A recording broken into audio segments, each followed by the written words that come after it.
সম্মানিত দিনী ভাই ও বোন, রাতে বিছানায় বসে নবীজির শিখানো একটি ছোট্ট দোয়া 11 বার যদি পাঠ করিতে পারেন, আপনার কপাল খুলে যাবে, ভাগ্য পরিবর্তন হয়ে যাবে। জীবনের সকল অভাব অনটন, দুঃখ কষ্ট পেরেশানি, বিপদ আপদ বালা মুসিবত সাথে সাথে দূর হয়ে যাবে। সুবহানাল্লাহ। এই আমল করে আপনি আল্লাহ তাআলার কাছে যা চাইবেন, আল্লাহ তাআলা আপনাকেই তাই দান করিবেন। যে দোয়াই করবেন সে দোয়াই কবুল করিবেন। সম্মানিত দিনী ভাই ও বোন আমার, অনেকেই তো আছেন অভাবগ্রস্ত, অনেকেই ঋণগ্রস্ত, লক্ষ লক্ষ কোটি কোটি টাকা ঋণ করে ফেলেছেন, অনেক চেষ্টা করেছেন কিন্তু কোনোভাবে ঋণ পরিশোধ হচ্ছে না। আমি বলবো, রাতে ঘুমানোর পূর্বে এই ছোট্ট আমলটি অবশ্যই করুন। আল্লাহ তাআলা আপনার সমস্ত ঋণ কুদরতিভাবে পরিশোধ করে দিবেন। এমনকি আপনার ঋণের পরিমাণ যদি পাহাড় সমানও হয়ে থাকে। সুবহানাল্লাহ। অনেকে আছেন যেই দিকেই যান শুধু ব্যর্থ হয়ে যান। ব্যবসা বাণিজ্য করেন, কামাই রুজি করেন, চাকরি বাকরি করেন, কিন্তু কোনোভাবেই সংসারে উন্নতি নেই, কামাই রুজিতে বরকত হয় না। আমি বলবো এই ছোট্ট আমলটি করুন। আল্লাহ তাআলা আপনার ইনকামের মধ্যে প্রচুর পরিমাণ বরকত দান করিবেন, আপনার সংসারে প্রচুর উন্নতি আসবে ইনশাআল্লাহ। অনেকেই চাকরি খুঁজছেন, চাকরির ব্যবস্থা হচ্ছে না। আমি বলবো এই ছোট্ট আমলটি করুন। চাকরির পিছনে আপনাকে আর ঘুরতে হবে না, চাকরি আপনার পিছনে পিছনে ছুটবে। সুবহানাল্লাহ। সম্মানিত দিনী ভাই ও বোন আমার, অনেকেই বিদেশ যেতে চান কিন্তু ভালো ভিসা পান না। সমস্ত কিছুর মালিক হলেন আল্লাহ তাআলা। আল্লাহ যদি আপনাকে দেয়, পৃথিবীর কারো শক্তি নেই ঠেকানোর জন্য। আর আল্লাহ যদি আপনাকে না দেন, পৃথিবীর কারো শক্তি নেই আপনাকে দেওয়ার জন্য। এই জন্য সম্মানিত দিনী ভাই বোন, এই আমলটি করুন। এই আমলের বরকতে আল্লাহ তাআলা আপনাকে উন্নত মানের ভালো ভিসার ব্যবস্থা করে দিবেন। অনেকে আছে যাদের সন্তানাদি হয় না, অনেক টেনশন পেরেশানির মধ্যে আছেন, কারণ অনেক ডাক্তার দেখিয়েছেন, কবিরাজ দেখিয়েছেন, সকলেই ফেল করেছে, কেউ আপনাকে সন্তান দিতে পারেনি। আমি বলবো একবার এই আমলটি করেই দেখুন, আল্লাহ তাআলা অতি দ্রুত আপনাকে নেককার ও সালিহিন সন্তান দান করিবেন। সন্তান দেওয়ার একমাত্র মালিকই হলেন আল্লাহ তাআলা। আল্লাহর উপর পূর্ণ বিশ্বাস ও ভরসা নিয়ে এই আমলটি যদি করতে পারেন, আল্লাহ নবী সাল্লাল্লাহু আলাইহি ওয়াসাল্লাম ওয়াদা করে বলেছেন, আল্লাহ তাআলা অবশ্যই আপনার মনের আশা পূরণ করবেন, আপনার সকল হাজত গায়বী খাজানা থেকে পূরণ করে দিবেন। সুবহানাল্লাহ। সম্মানিত দিনী ভাই ও বোন, এই আমলটি কখন করিবেন, কিভাবে করিবেন, প্রত্যেকটি বিষয় আপনাদেরকে সুস্পষ্টভাবে বলে দিব। সকলেই গভীর মনোযোগ দিয়ে শুনবেন ইনশাআল্লাহ। এই আমলটি করার জন্য রাতে ঘুমানোর পূর্বে উত্তম রূপে ওযু করবেন। ওযুর পূর্বে ছোট্ট দুইটি বিষয় অবশ্যই লক্ষ্য করিবেন। এক নম্বর বিষয় হলো ওযুর পূর্বে ওযুর নিয়ত করা।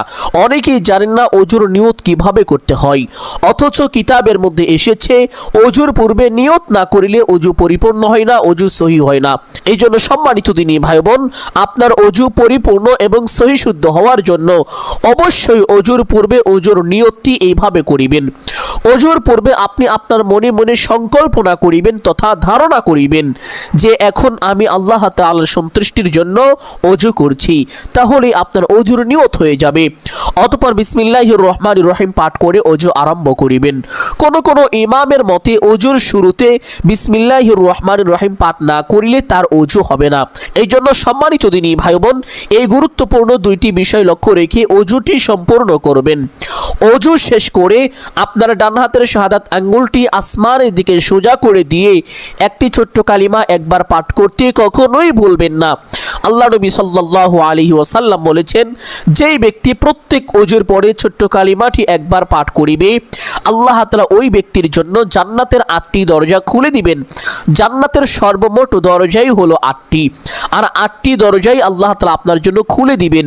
শুধু তাই নয়, নবীজি বলেছেন, ওই ব্যক্তি জান্নাতের যেই কোনো দরজা দিয়ে ইচ্ছে সেই দরজা দিয়ে সসম্মানে বিনা হিসাবে আল্লাহ তাআলা জান্নাতে প্রবেশ করতে পারবে, তার জন্য কোনো বাধাই থাকবে না। সুবহানাল্লাহ। সম্মানিত দিনী ভাই বোন, আপনি যদি চান আপনার জান্নাতে যাওয়ার পথ অতি সহজ হোক, সুগম হোক, তাহলে অবশ্যই প্রত্যেক ওযুর পরে একটু কষ্ট করে হলেও ছোট্ট কালিমাটি একবার এইভাবে পাঠ করিবেন। আশহাদু আল্লা ইলাহা ইল্লাল্লাহু ওয়াহদাহু লা শারীকা লাহ ওয়া আশহাদু আন্না মুহাম্মাদান আবদুহু ওয়া রাসূলুহু কালিমাটি পাঠ করা শেষ করে আপনি যে ঘরের মধ্যে ঘুমান আপনার সেই ঘুমানোর স্থানে চলে আসবেন।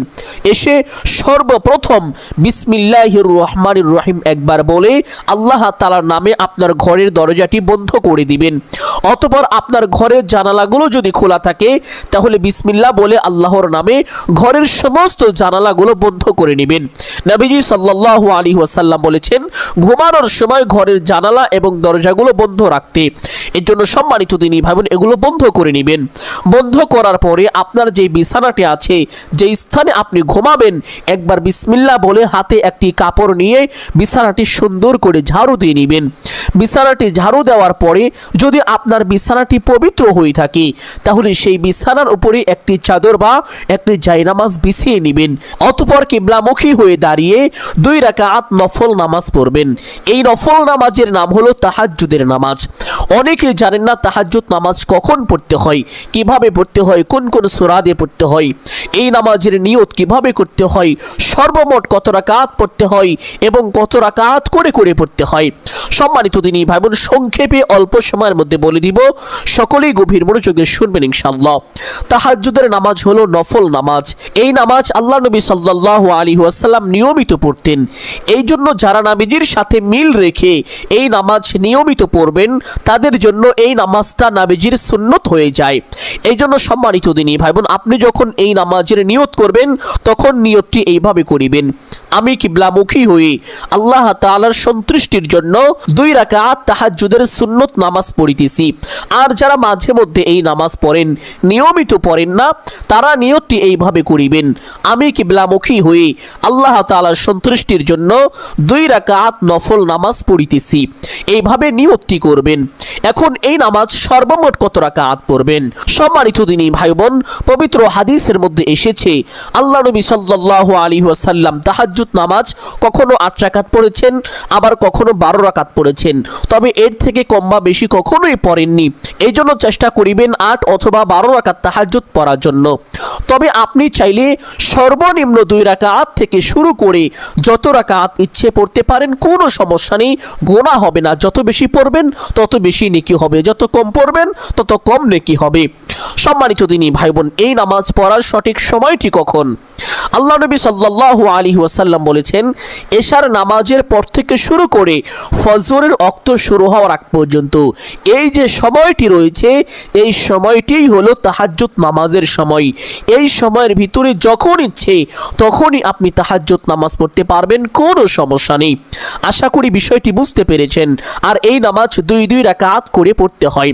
এই নামাজ পড়ার জন্য আলাদা কোনো সূরা নেই, আলাদা কোনো নিয়ম নেই। অন্যান্য নফল নামাজ যেভাবে পড়ে থাকেন এই নামাজ ঠিক একই রকম ভাবে পড়বেন ইনশাআল্লাহ। আর যদি আপনার বিছানাটি অপবিত্র হয়ে থাকে তাহলে বিছানার পাশে যেই জায়গাটি পবিত্র আছে সেই জায়গার মধ্যে একটি চাদর বা জায়নামাজ বিছিয়ে নামাজ আদায় করবেন। নামাজ শেষ করে সেই স্থানে বসে সর্বপ্রথম একটি ছোট্ট ইস্তেগফার পাঠ করবেন। যেই ইস্তেগফারের ব্যাপারে পবিত্র হাদিসের মধ্যে এসেছে আল্লাহ নবী সাল্লাল্লাহু আলাইহি ওয়াসাল্লাম বলেছেন যেই ব্যক্তি এই ইস্তেগফার দুনিয়ায় বেশি বেশি পাঠ করবে আল্লাহ তাআলা তাকে বিশেষ 5টি পুরস্কার দান করবেন। 1 নম্বর পুরস্কার হলো আল্লাহ তাআলা তার জীবনের ও যৌবনের সমস্ত গুনাহ খাতা ক্ষমা করে দিবেন। 2 নম্বর পুরস্কার হলো আল্লাহ তাআলা তার জীবন ও সংসার পরিবার থেকে সকল অভাব অনটন দুঃখ কষ্ট পেরেশানি বিপদ আপদ বালা মুসিবত দূর করে দিবেন। 3 নম্বর পুরস্কার আল্লাহ তাআলা তার কামাই রুজি ব্যবসা বাণিজ্যের মধ্যে প্রচুর পরিমাণ উন্নতি ও বরকত দান করিবেন। অর্থাৎ আল্লাহ তাআলা তাকে চতুর্দিক থেকে বৃষ্টির মতো রিজিক দান করিবেন। সুবহানাল্লাহ। 4 নম্বর পুরস্কার যাদের সন্তানাদি হয় না তারা যদি এই ইস্তেগফার উঠতে বসতে চলতে ফিরতে বেশি বেশি পাঠ করিতে পারে আল্লাহ তাআলা তাদেরকে অতি দ্রুত নেককার সালিহিন সুসন্তান দান করিবেন। 5 নম্বর পুরস্কার এই ইস্তেগফার বেশি বেশি পাঠ করিলে মহান আল্লাহ তাআলা আপনাকে নিরাপদে জান্নাতে পৌঁছে দিবেন, আপনার জন্য জান্নাতকে ওয়াজিব করে দিবেন, জাহান্নামকে হারাম করে দিবেন। সুবহানাল্লাহ। এই জন্য সম্মানিত দিনী ভাই ও বোন উঠতে বসতে চলতে ফিরতে যখন এই সময় পাবেন ছোট্ট ইস্তেগফারটি বেশি বেশি পাঠ করিবেন। তবে আমলের সময় কমপক্ষে 11 বার অবশ্যই পাঠ করিবেন। করিবেন। ইস্তেগফারটি হলো আস্তাগফিরুল্লাহাল আযীম ইন্নাল্লাহা গফুরুর রহিম। একটু কষ্ট করে হলেও এই ইস্তেগফারটি পাঠ করার চেষ্টা করিবেন। তবে আপনি যদি এই ইস্তেগফারটি কোনোভাবে পাঠ করিতে না পারেন, তাহলে ছোট্ট ইস্তেগফার আস্তাগফিরুল্লাহ মহব্বতের সাথে কমপক্ষে 11 বার পাঠ করিবেন। ইস্তেগফারটি পাঠ করা শেষ করে একটি ছোট্ট দুরূদ পাঠ করিবেন। যেই দুরূদের ব্যাপারে কিতাবের মধ্যে এসেছে, যেই ব্যক্তি একবার এই দুরূদটি পাঠ করে, আল্লাহ তাআলার 70 জন রহমতের নূরের তৈরি ফেরেশতা ওই ব্যক্তির জন্য 1000 দিন পর্যন্ত নেকি লিখতে থাকে। সুবহানাল্লাহ। দিন রাত 24 ঘন্টা অনবরত কখনোই তারা নেকি লেখা বন্ধ করেন না। এইভাবে চলতে থাকে 1000 দিন পর্যন্ত। তাহলে বুঝতেই পেরেছেন, একবার যদি এই দুরূদটি পাঠ করেন তাহলে আপনার আমল নামায় কত পরিমাণ নেকি হবে। আর একটু কষ্ট করে 11 বার যদি ছোট্ট দুরূদটি পাঠ করেন, তাহলে হয়তোবা আপনার নেকির পরিমাণ পাহাড় সমানও হয়ে যেতে পারে। কাল হাসরের ময়দানে এই নেকি আপনার জন্য একমাত্র নাজাতের জরিয়া হতে পারে। সুবহানাল্লাহ। এই জন্য সম্মানিত দিনী ভাই বোন, চেষ্টা করিবেন উঠতে বসতে চলতে ফিরতে এই ছোট্ট দুরূদটি বেশি বেশি পাঠ করার জন্য। তবে আমলের সময় কমপক্ষে 11 বার অবশ্যই পাঠ করিবেন। দুরূদটি হলো জাযাল্লাহু আন্না মুহাম্মাদাম মা হুয়া আহলুহু। দুরূদটি পাঠ করা শেষ করে একটি ছোট্ট দোয়া পাঠ করিবেন। যেই দোয়ার ব্যাপারে পবিত্র হাদিসের মধ্যে এসেছে, একবার আল্লাহর নবী সাল্লাল্লাহু আলাইহি ওয়াসাল্লাম মসজিদে নববীর পাশের একটি রাস্তা দিয়ে হেঁটে যাচ্ছিলেন। যাওয়ার পথে দেখতে পারলেন মসজিদের ভিতরে একজন ব্যক্তি মনোমালিন্য হয়ে বসে আছেন। অতঃপর নবীজি সাল্লাল্লাহু আলাইহি ওয়াসাল্লাম তার চেহারা মলিন দেখে তার কাছে চলে গেলেন। গিয়ে জিজ্ঞেস করলেন, তুমি কি আবু উমামা? সাহাবী বললেন, ইয়া রাসূলুল্লাহ সাল্লাল্লাহু আলাইহি ওয়াসাল্লাম, আমি আবু উমামা। নবীজি বললেন, ও আবু উমামা, তুমি চেহারা মলিন করে কেন এমন সময় মসজিদের মধ্যে বসে আছো? এখনো তো নামাজের সময় হয়নি। আবু উমামা রাদিয়াল্লাহু তাআলা আনহু নবীজির এই কথা শোনার সাথে সাথে কেঁদে ফেললেন। তার চোখ দিয়ে ঝরঝর করে পানি পড়তে লাগলো। অতঃপর আবু উমামা রাদিয়াল্লাহু তাআলা আনহু নবীজি সাল্লাল্লাহু আলাইহি ওয়াসাল্লামকে বললেন, ইয়া রাসূলুল্লাহ সাল্লাল্লাহু আলাইহি ওয়াসাল্লাম, কোথায় যাব, কোথায় একটু শান্তি পাবো? আমি কোনো জায়গায় কোনো শান্তি খুঁজে পাচ্ছি না। যেদিকেই যাচ্ছি শুধু আমার কষ্ট লাগছে। ঋণ আমার উপরে ভর করেছে। অভাব অনটন দুঃখ কষ্ট পেরেশানি বিপদ আপদ বালা মুসিবত আমাকে চতুর্দিক থেকে গ্রাস করে ফেলেছে। চতুর দেওয়ালের মধ্যে আমি আটকে পড়ে আছি। আমি কোথায় যাইব? যাওয়ার মতো কোনো রাস্তা খুঁজে পাচ্ছি না। আল্লাহ নবী সাল্লাল্লাহু আলাইহি ওয়াসাল্লাম সাহাবী আবু উমামা রাদিয়াল্লাহু তাআলা আনহুকে বললেন, ও আবু উমামা, আমি কি তোমাকে এমন কয়েকটি বাক্য শিখিয়ে দিব না, যেই বাক্যগুলো পাঠ করিলে তোমার সমস্ত ঋণ আল্লাহ তাআলা পরিশোধ করে দিবেন, তোমার সকল অভাব অনটন দুঃখ কষ্ট পেরেশানি বিপদ আপদ বালা মুসিবত দূর করে দিবেন। অতঃপর আবু উমামা রাদিয়াল্লাহু তাআলা আনহুকে নবীজি সাল্লাল্লাহু আলাইহি ওয়াসাল্লাম কয়েকটি বাক্যের একটি ছোট্ট দোয়া শিখিয়ে দিলেন। অতঃপর আবু উমামা রাদিয়াল্লাহু তাআলা আনহু বাড়িতে গিয়ে এই দোয়ার আমলটি করতে লাগলেন। অল্প কয়েকদিনের ভিতরে আল্লাহ তাআলা তার সমস্ত অভাব অনটন দূর করে দিলেন, সমস্ত ঋণ পরিশোধ করার ব্যবস্থা করে দিলেন এবং আল্লাহ তাআলা তাকে ধনী বানিয়ে দিলেন। সুবহানাল্লাহ। এমনকি তার উপরে যাকাত পর্যন্ত ফরজ হয়ে গেল। অতঃপর আবু উমামা রাদিয়াল্লাহু তাআলা আনহু নবীজি সাল্লাল্লাহু আলাইহি ওয়াসাল্লামের দরবারে উপস্থিত হলেন। উপস্থিত হয়ে আরজ করলেন, ইয়া রাসূলুল্লাহ সাল্লাল্লাহু আলাইহি ওয়াসাল্লাম, আপনি আমাকে যেই দোয়াটি শিখিয়েছিলেন আমি এই দোয়াটি বেশি বেশি পাঠ করেছি। অল্প কয়েকদিনের ভিতরেই আল্লাহ তাআলা আমার সকল অভাব অনটন দূর করে দিয়েছেন, সমস্ত ঋণ পরিশোধ হয়ে গিয়েছে, এমনকি আমার উপরে যাকাত পর্যন্ত ফরজ হয়ে গিয়েছে, আমি ধনী হয়ে গিয়েছি। সুবহানাল্লাহ। আর সেই ছোট্ট দোয়াটি এখন আপনাদেরকে বলে দিব। আপনারাও যদি এই দোয়াটি একটু কষ্ট করে হলেও পাঠ করিতে পারেন, এই দোয়ার আমলটি সঠিক নিয়মে করতে পারেন, ওয়াল্লাহি আল্লাহর কসম করেও বলা যায় আপনার ঋণের পরিমাণ যদি পাহাড় সমান হয়ে থাকে, তবুও মহান আল্লাহ তাআলা কুদরতিভাবে অতি দ্রুত আপনার সমস্ত ঋণ পরিশোধ করার ব্যবস্থা করে দিবেন। আপনার অভাবের পরিমাণ পুরো দুনিয়া সমানও যদি হয়ে থাকে, তবুও মহান আল্লাহ তাআলা আপনার সকল অভাবকে ঘুচিয়ে দিবেন। সুবহানাল্লাহ। একটু কষ্ট করে হলেও দোয়াটি মুখস্থ করে নেওয়ার চেষ্টা করিবেন। যদি মুখস্থ করিতে না পারেন তাহলে বাংলায় লিখে রাখুন, দেখে দেখেও আমলটি করতে পারবেন, কোনো সমস্যা নেই। দোয়াটি খুবই পরীক্ষিত এবং পাওয়ারফুল একটি দোয়া। দোয়াটি হলো আল্লাহুম্মা ইন্নী আউযু বিকা মিনাল হাম্মি ওয়াল হাজানি ওয়া আউযু বিকা মিনাল আজজি ওয়াল কাসালি ওয়া আউযু বিকা মিনাল জুবনি ওয়াল বুখলি ওয়া আউযু বিকা মিন গলাবাতিদ দাইনি ওয়া কহরির রিজাল। সম্মানিত দিনী ভাই বোন, উঠতে বসতে চলতে ফিরতে যখনই সময় পাবেন, যখনই আপনার অভাব অনটনের কথা মনে পড়ে, আপনার কষ্ট লাগবে, তখনই আপনি এই ছোট্ট দোয়াটি বারবার পাঠ করিতে থাকবেন এবং আমলের সময় সর্বনিম্ন 11 বার অবশ্যই পাঠ করিবেন। দোয়াটি পাঠ করা শেষ করে আরেকটি ছোট্ট দোয়া পাঠ করিবেন, যেই দোয়ার ব্যাপারে পবিত্র হাদিসের মধ্যে এসেছে। আল্লাহ নবী সাল্লাল্লাহু আলাইহি ওয়াসাল্লাম বলেছেন, যেই ব্যক্তি অসুস্থ অবস্থায় এই দোয়াটি 40 বার পাঠ করবে সে অতি দ্রুত সুস্থ হয়ে যাবে। আর যদি সে সুস্থ না হয়, অসুস্থ অবস্থাতেই মৃত্যুবরণ করে, তাহলে মৃত্যু হওয়ার সাথে সাথে তার আমল নামায় আল্লাহ তাআলা 40 জন শহীদের সমপরিমাণ সওয়াব দান করবেন। আর যদি সে সুস্থ হয়ে যায়, সুস্থ হওয়ার সাথে সাথে তার পিছনের সমস্ত গুনাহ খাতা আল্লাহ তাআলা ক্ষমা করে দিবেন। সুবহানাল্লাহ।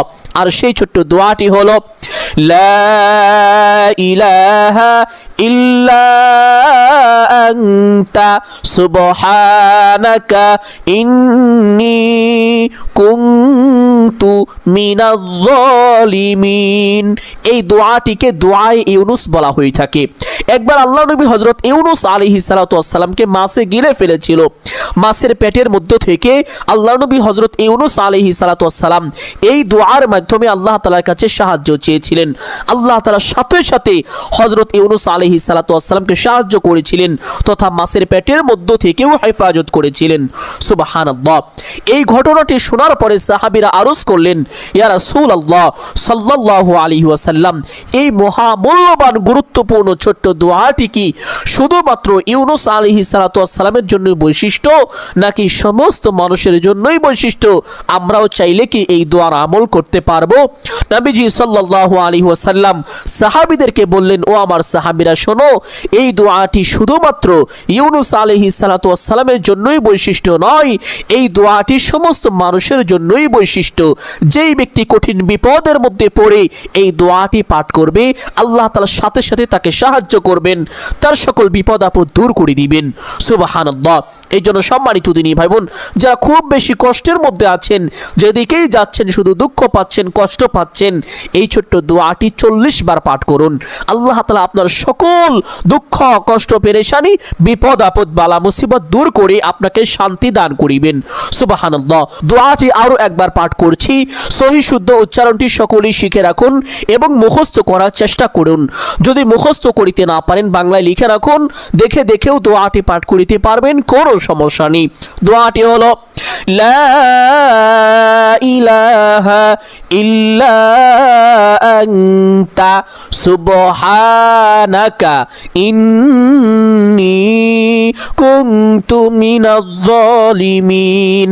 এই দোয়াটি পাঠ করা শেষ করে আল্লাহর প্রিয় একটি তাসবিহ 100 বার পাঠ করিবেন, ছোট্ট তাসবিহ।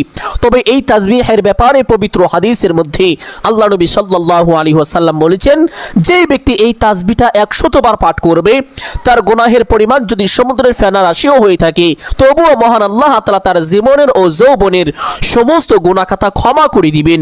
সুবহানাল্লাহ। এই তাসবিহটা এতটাই বেশি প্রিয়, এই জন্য সম্মানিত দিনী ভাই বোন, প্রত্যেক দিন এই তাসবিহটা 100 বার করে পাঠ করার চেষ্টা করিবেন। তাসবিহটা হলো সুবহানাল্লাহি ওয়া বিহামদিহি। আমলের সময় কমপক্ষে 100 বার পাঠ করিবেন। 100 বার যদি পাঠ করা কষ্ট হয়ে যায়, কমপক্ষে 11 বার অবশ্যই পাঠ করিবেন। তাসবিহটা পাঠ করা শেষ করে একবার মহব্বত মহব্বতের সাথে দুরুদে ইব্রাহিম সহি শুদ্ধ করে পাঠ করিবেন।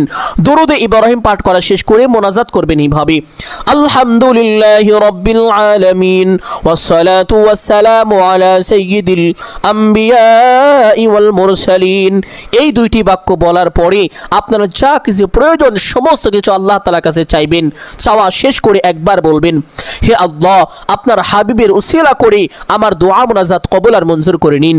অতঃপর 3 বার বলবেন আমিন আমিন আমিন বিরহমাতিকা ইয়া আরহামার রাহিমিন।